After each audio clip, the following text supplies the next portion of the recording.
dalla mia riva, da quel che vedo prima di riprendere il largo, da ciò che accade prima che il distacco diventi realtà concreta e mi porti via dalle certezze che ho creduto di possedere.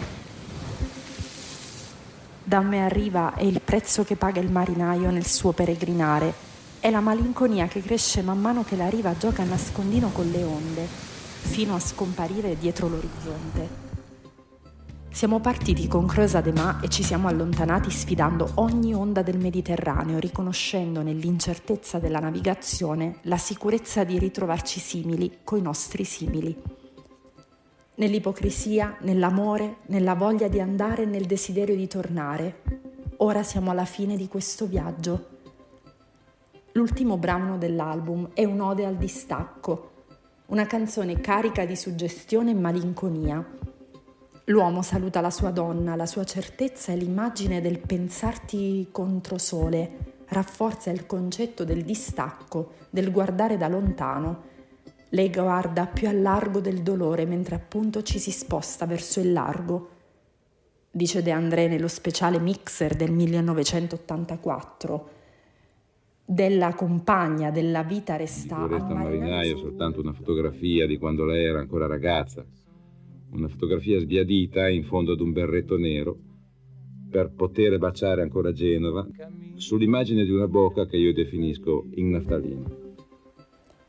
Nell'intera canzone la musica passa in secondo piano, lasciando spazio all'emozione di un testo che racconta la realtà sognata e quella vissuta. Fabrizio De André suonerà infatti una chitarra ottava, piccola e con un suono decisamente caratteristico, sullo sfondo di un mare calmo ma tuttavia presente. Nel raccontare quest'esterno peregrinare dei marinai c'è comunque un'altra chiave di lettura secondo la quale Fabrizio parla di se stesso. In questo caso la riva sarebbe quella della Sardegna, mentre dall'altra parte fa capolino Genova. Il baule da marinaio cantato degli ultimi versi apparterrebbe a lui stesso, magari preparato dalla madre Luisa, dalla quale trova una foto in giovane età. De André sa bene di chi parte e di chi torna sulla canzone si esprime così.